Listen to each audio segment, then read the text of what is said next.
Hi there. Welcome to turning boring camping intense to intense glamping. Of the thousands of comments and questions I receive about camping and glamping, one of the most common is, what is the best generator for camping and glamping? Or, how do I power up our campsites and go tent glamping with the family for over a week when off the grid? Well, in this video, I'm going to share with you what generator I chose after watching hundreds of hours of videos, checking the specs, reading the reviews, and even talking to generator owners and manufacturers. First, I will share with you what were the major criteria, what were the deal breakers I had to have in a generator, then the nice to haves. I will also do a much more in-depth video of the features and functions later on, but what I want to do in this video is show you how I use a generator in 3 different situations. The first situation is basically camping and glamping. The second situation is clean power. How do I power up the sensitive electronics, the batteries, the computers, cell phones, things like that? Number 3, and maybe most importantly of all, is survival. We had to go through almost 8 days of having no electricity with single digits in Texas, what was called the Snowmageddon, and dozens of people lost their lives, almost $200 billion in damages. We've had snowstorms in the past that last a few days, and it's cold, but we've never lost electricity for almost a week. And I'm going to show you how our family survived because of the generator I recommend. Please watch till the end, and I will share with you what you must look for when you purchase a generator for camping, glamping in state parks or campgrounds, and this is really critical.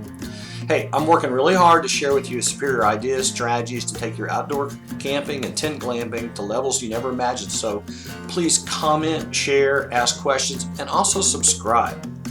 Let's get started.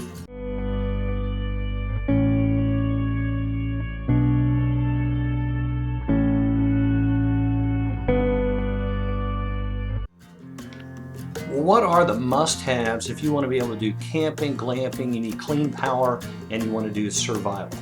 There are so many choices. It seems like there's thousands of options out there. Totally confusing. What kind of power do you want? What level? What kind of fuel? And so after so many months of research, watching a lot of videos, this became my must-have list. Now, it's not prioritized because they're all critical, but having 3,000 watts, you need some startup power and continuous power. Gas and propane, dual fuel is the way to go. Don't deal with gas. You want long run time. You want low noise, especially for state parks, but also near your house. Echo setting for running longer and power. Wheels to drag the thing around. These things get heavy. Parallel hookups to double, triple the power. Closed frame for smaller footprint. Carb compliant for all 50 states. And electronic start is really critical.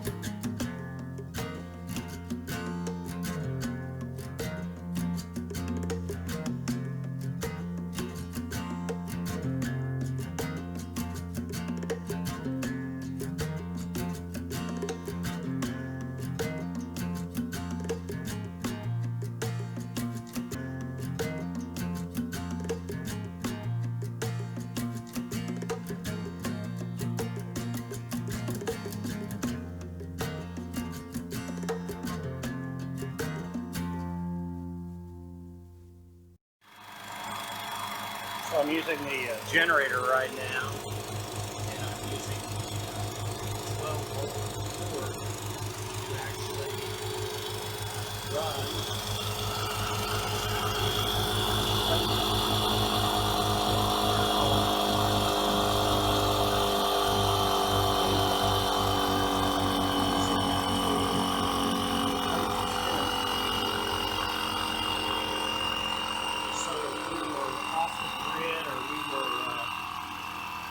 Somewhere that we didn't have electricity, I could now use or bring the generator to inflate the tin and get it all set up and not have to use a hand pump.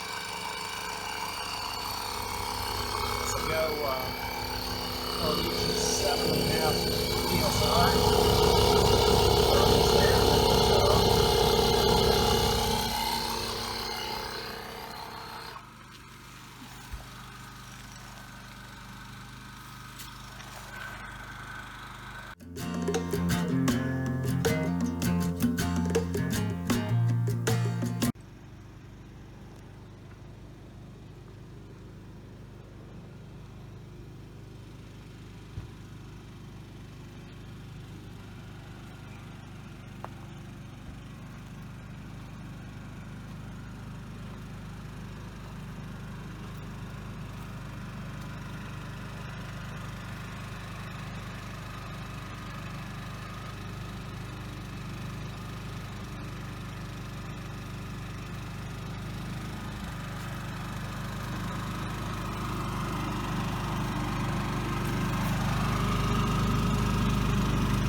As I mentioned earlier, I was going to share with you why I picked a particular generator for camping and glamping as well as survival. But here are really the big reasons to pick this generator for camping, glamping, or boondocking. The low noise is really critical because certain state parks have requirements on how loud things can be. Spark arrestor, so it's not going to start fires. It's friendly to the environment. The amount of power, you're going to need a few thousand watts to start up in continuous. This is an inverter generator, so super clean power. The propane and gas. I'm telling you, hauling gas, dealing with gas, the smell of gas flipping over in your car is so challenging versus handling propane. Long run time, 14 hours on a quarter power with a 20-pound propane tank. Eco-friendly, meaning it's going to be lower noise, it's going to run much longer on whatever fuel. It has wheels. Getting this around a park or dragging this just around your driveway is really nice. Closed from keeps it quieter, but more importantly, it's a small footprint. Electronic start makes it really easy at any time for you, a spouse, or kids. And then the number of outlets and the type of outlets. There's just so many reasons. I hope this saves you a lot of time and trouble and many hours and headaches of buying the wrong generator inverter. Thank you, and also make sure to look below the YouTube video where to get a lot of parts and pieces as well as this generator inverter.